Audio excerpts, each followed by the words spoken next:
Hello class, this is Travis Bledsoe. I'm going to do a lecture video covering bearings. That is our next section in our mechanical transmissions class. Before we get started, I have a link below below this video in the description box for the introductory of the bearings. So just go ahead and click off of my video now and click over to that one. And it's not long. I want you to watch that before continuing on with my video.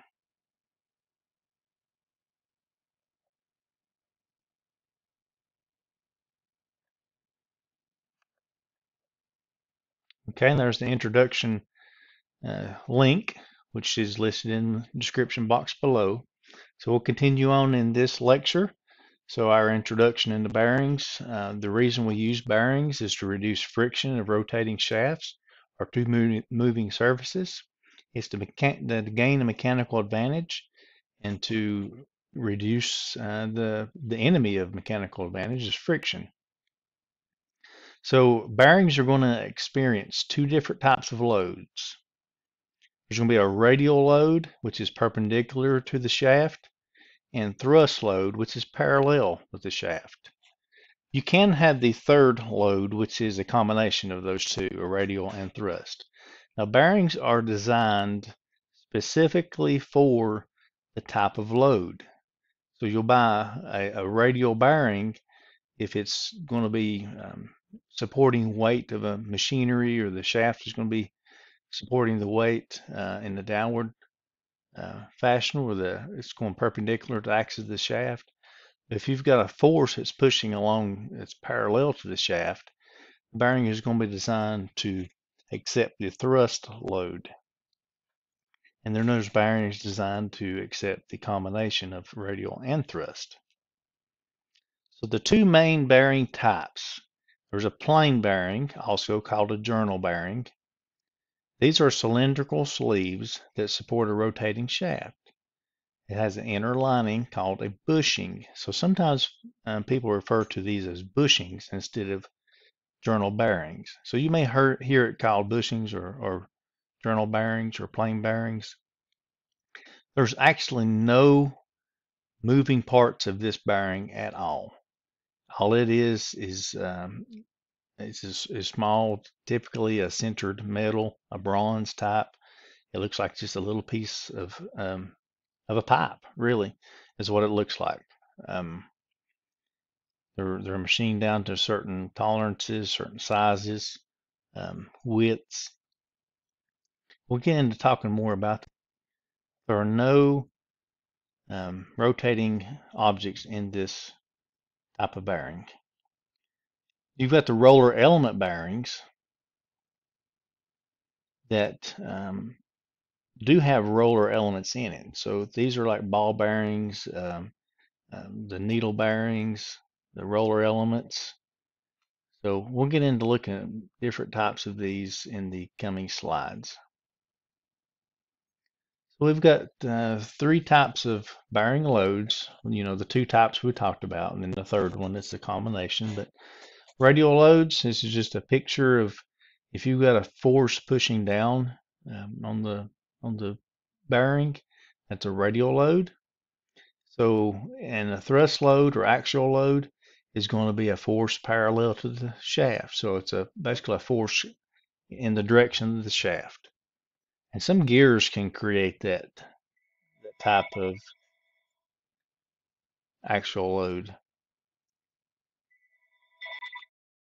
Then we have the combination load. It has both radial and axial. So it's going to have a force that's pushing down and pushing along the shaft.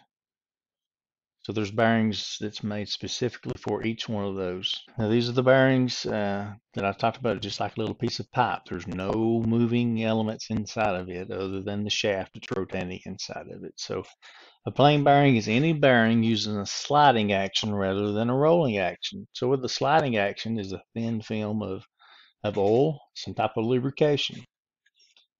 These are referred to, as I mentioned, as journal bearings or sleeve bearings or plain bearings.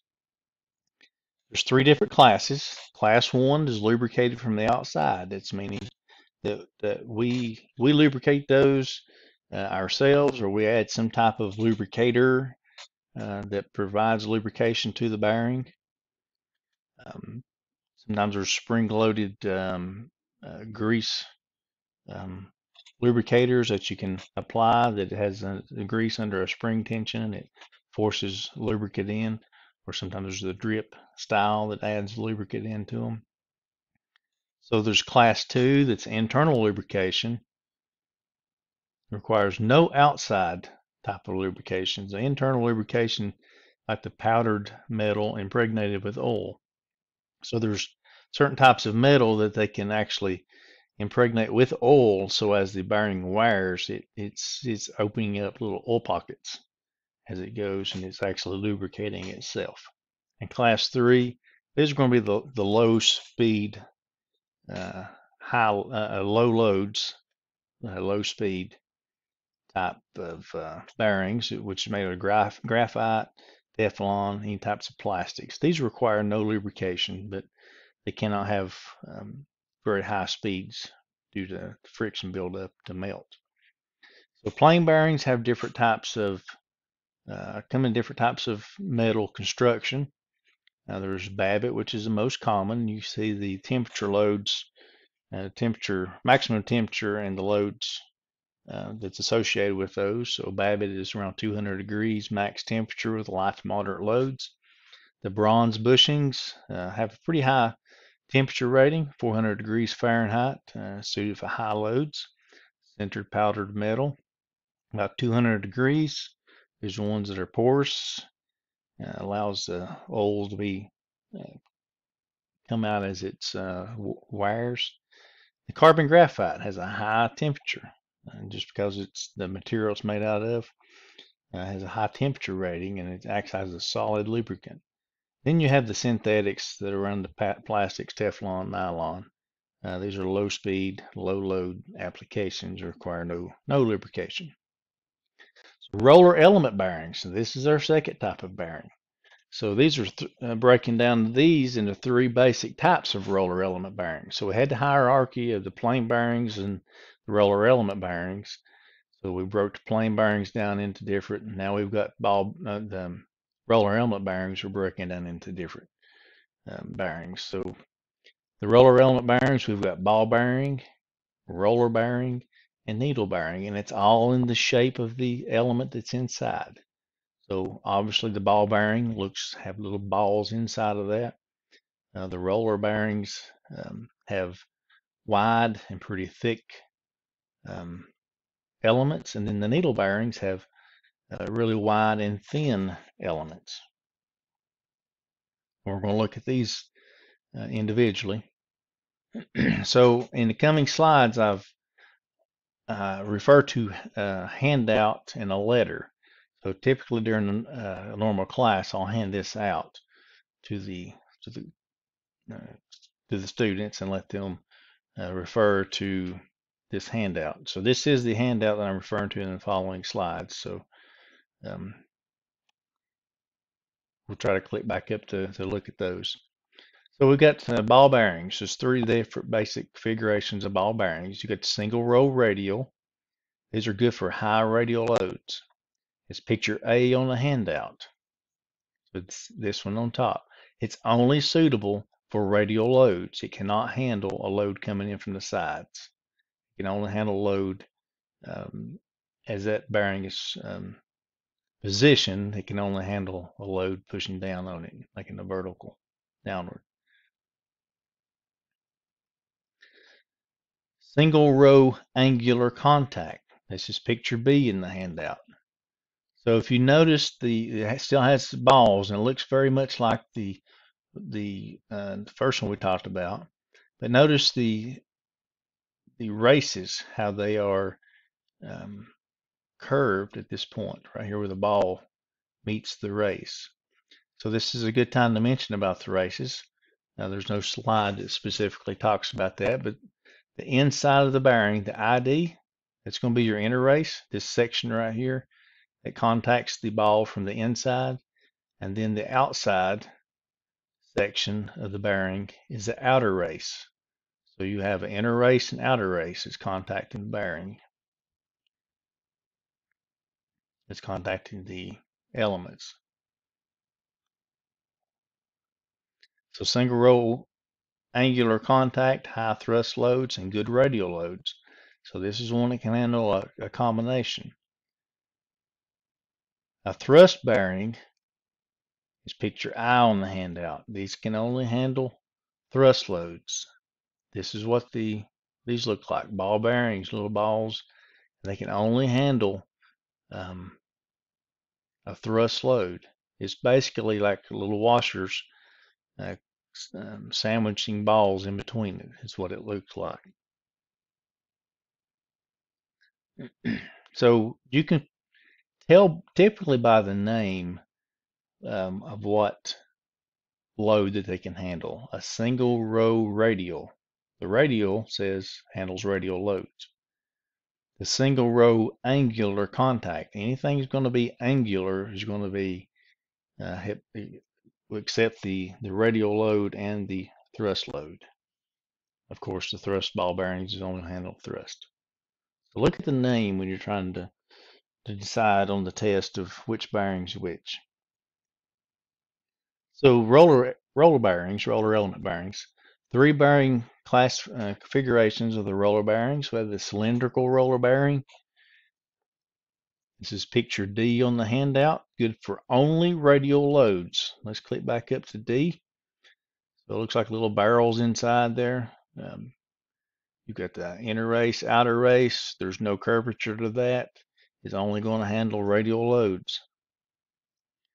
Tapered roller bearings. All right, there we go again, tapered. So this means we're going to handle a radial and a thrust load. It's not angular, but it's tapered. So it's sitting in the position to handle thrust and radial. These are used in automotive wheel bearings. Picture F on the handout. And see how the elements are sitting in an angle. So you can handle a thrust load coming in from right to left, and you can handle radial load. If the shaft is inside here pressing down, so it can handle that radial load or a thrust load.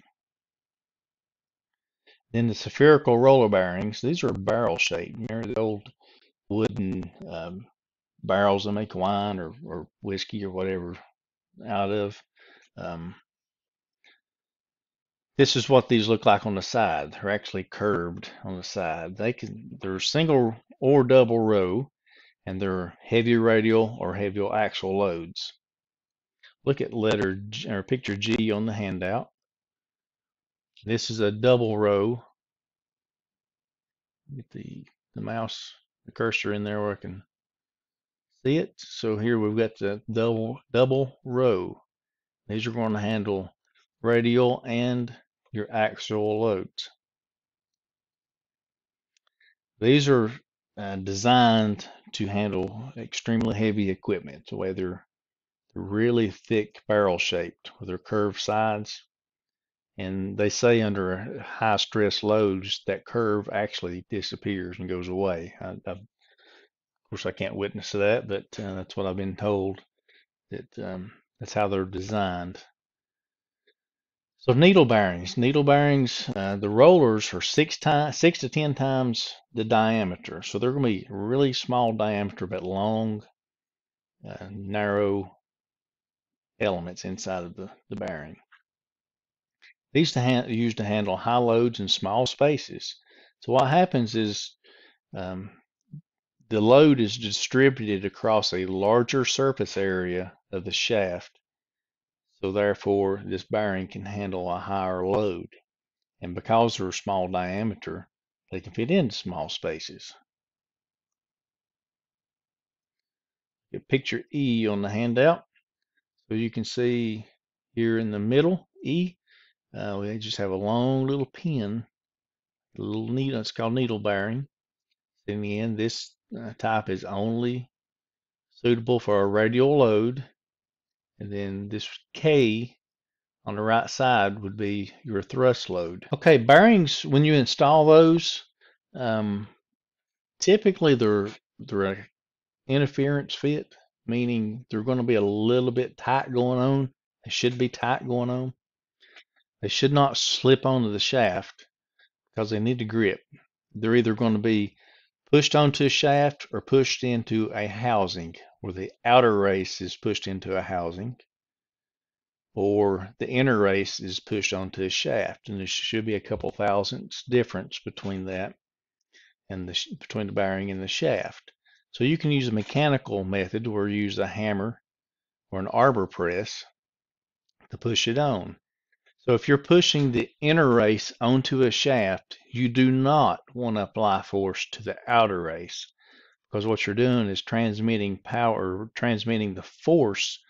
If you're hitting with a hammer on the outer race to push it onto a shaft, what is happening is you're transmitting that force from the outer race through the bearing element, like the ball bearings, to the inner race, and you're damaging the elements inside. So what you need to do is, there's different ways to do it. You can use deep well sockets. They have sleeves that's made specifically for installing bearings. So a sleeve that's just, the ID is just big enough and bigger than the OD of the shaft, where it slides over the shaft, contacts the ID or the inner race of the bearing, and you can hammer it on that way. Same with the arbor press.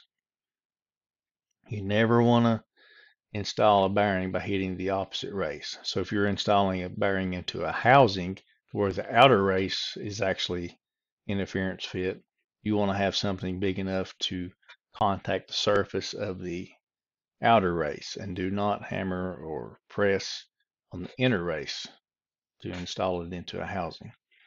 Thermal methods is another way to install bearings. As you know, when you heat objects up, they expand. When you cool them down, they contract. So you can heat up a bearing, but you cannot do it in one spot. Like a torch is not a good way to heat a bearing up, because a torch is going to heat up one section at a time. It's not going to heat it up evenly. You need to heat the bearing up evenly across the entire bearing. Bring it all up to temperature together. The temperature should not exceed 250 degrees Fahrenheit. And one method to bring the temperature up is an oil bath, or heat plates, air circulation cabinets, or ovens. And probably what most mechanic shops use is an induction heater. They're bearing heaters that they're magnetic, and they heat the bearing up, get them extremely hot.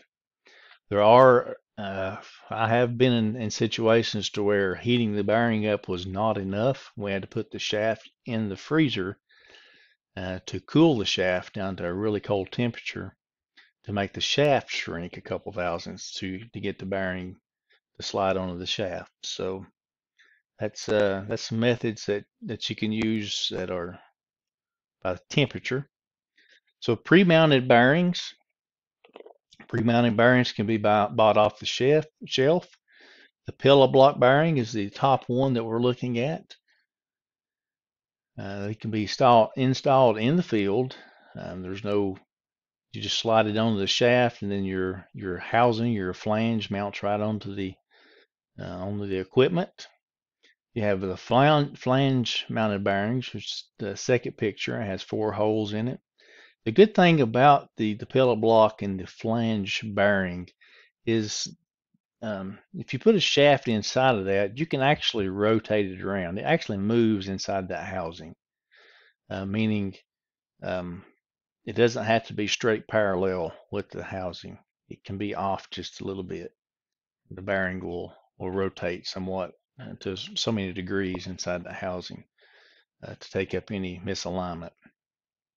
Your take-up pre-mounted bearing is basically just a movable bearing that's on a threaded rod. So if you've got maybe a situation where you've got a big shaft that's running a belt, and you've got one of these on each side of the shaft, and then you can adjust this to make the belt to adjust the belt. The belt is going to run to a high side, So you can adjust these to make the belt run to the high side, or if you need to replace the belt, you can loosen these up. That takes the tension off the shaft, off the belt, because they're using conveyor systems as it says there, and that's an application like with a belt, conveyor belt.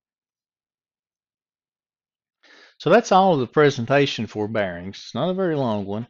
I do want you to watch the how it's made video and the introduction of the SKF bearings. And I'm going to list those in the description below as links that you can watch after this. Of course, if you get the presentation from D2L, has all these other videos that you can watch about different. Hopefully, these videos are still active. Sometimes YouTube changes things around, but um, these are good resource videos. But I do want you to watch the how it's made. It's a TV show. It's pretty neat how to see how the bearings are made. The SKF is a bearing company, and they have an introductory to the bearings. So hope everyone enjoyed this. If you got questions, please email me. And everybody take care, and I'll see you at our next lab and test evening.